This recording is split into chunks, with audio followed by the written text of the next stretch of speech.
Joan Kim thought she was making a safe purchase. Saks Fifth Avenue, one of the most trusted names in luxury retail, a $2,600 designer tote bag from the row. What could go wrong? But when Joan opened that package, she knew something was off. The dust bag felt different. The stitching looked wrong. The materials didn't match her other bag from the same brand.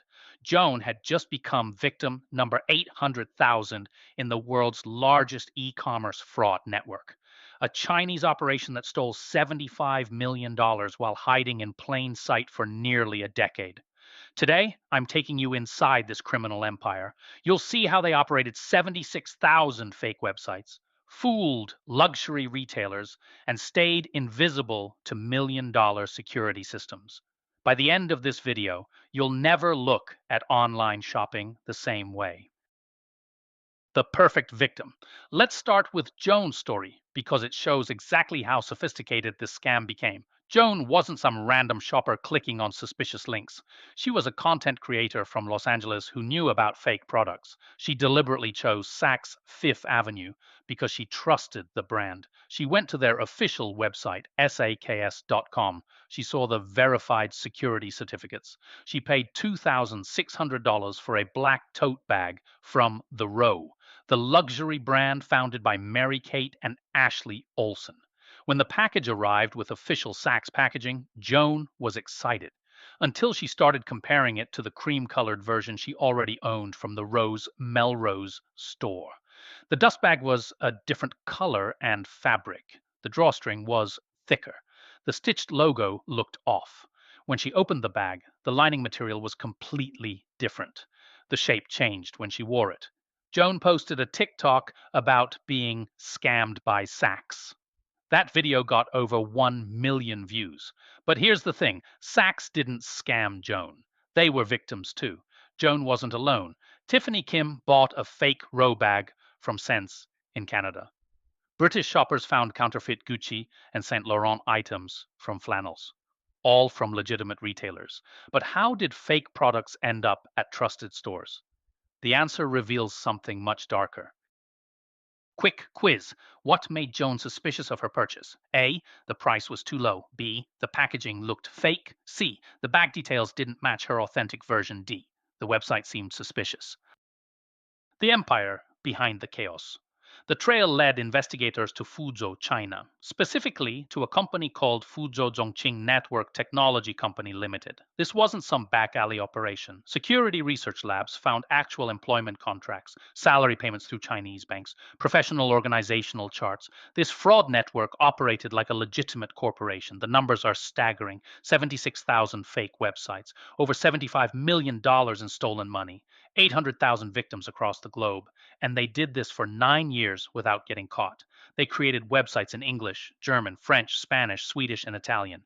Each one looked professional. Many copied real brand websites perfectly. Some even had customer service chat functions. In 2022 alone, Fuzhou Zhongqing Network Technology reported a profit of 375,000 euros. That's just one company in the network. With a 0.5% profit margin on $75 million in transactions, they were running an efficient operation.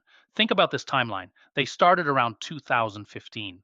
Some of the fake websites were detected as early as then, but they kept operating until 2024.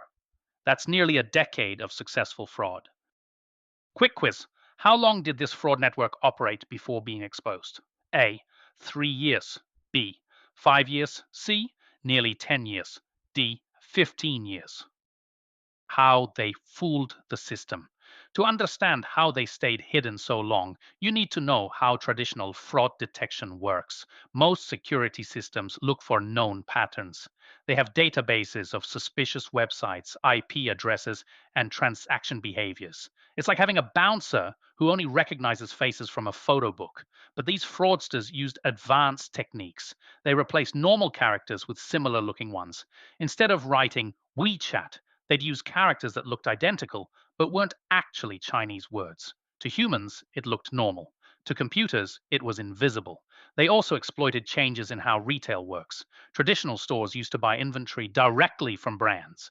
Now, many use dropshipping or work with third-party suppliers to get trendy products faster.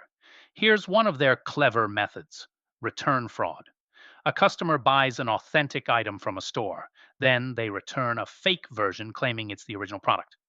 If the store doesn't inspect carefully, the fake enters their legitimate inventory. They spread their operations across multiple IP addresses in different Chinese cities.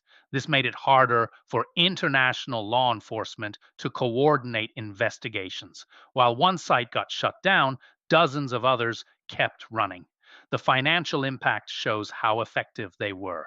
PayPal lost $1.1 billion to fraud in 2024. Stripe blocked $40 million in fraudulent transactions. Across the industry, fraud costs exceeded $5 billion annually. Quick quiz: what technique did fraudsters use to make fake text invisible to computer detection? A. Using invisible fonts. B. Hiding text in images. C.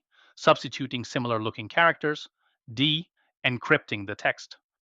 The downfall and what it means. So, how did this massive operation finally get exposed? Ironically, their success led to their downfall. The network grew so large that internal documents leaked to security research labs. Those documents contained employment contracts, financial records, and operational details. The Guardian's investigation team worked with cybersecurity experts to trace the network. They found connections between seemingly unrelated fake websites. They mapped the money flows. They identified the key players. As the story broke, more victims came forward. Joan Kim's TikTok wasn't an isolated incident. Similar stories emerged from across Europe, North America, and Australia. But here's the scary part: research shows traditional fraud detection systems are only 70 to 95% accurate. These Chinese networks consistently evaded detection for years.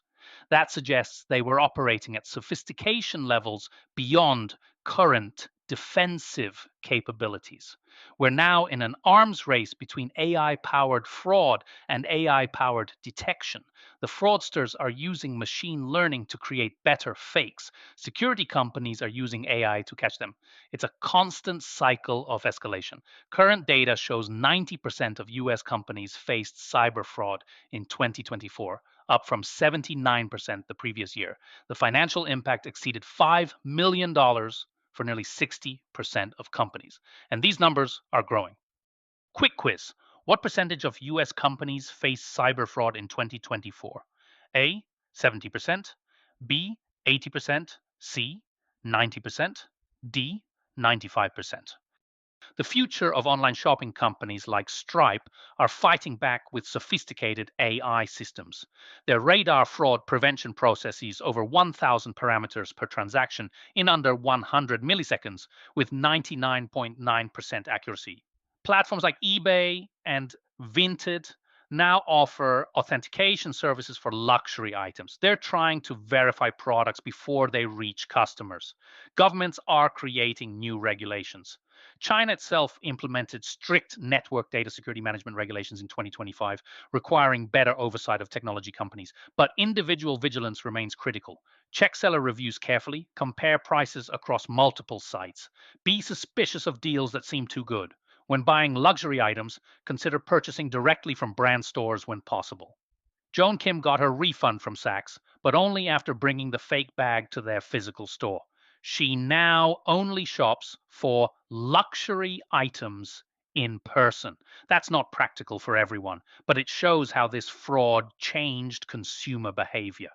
The most unsettling reality: this exposed network was just one operation. Intelligence suggests dozens more are running right now, using even more sophisticated techniques. As AI technology advances, both sides of this battle will get smarter.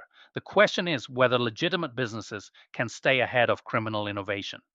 If this investigation opened your eyes to online fraud risks, save this video and share it with anyone who shops online.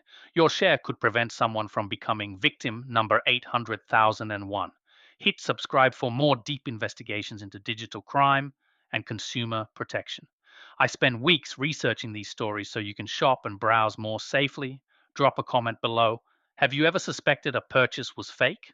What red flags did you notice? Your experience might help other viewers avoid similar scams. And if you want to protect yourself further, check out my video on spotting fake websites. I'll link it in the description. The techniques I cover there could save you thousands of dollars. Remember, 800,000 people thought they were making safe purchases from trusted retailers. In today's connected world, being informed isn't just smart. Thanks for watching. Stay sharp, stay safe, and I'll see you in the next one.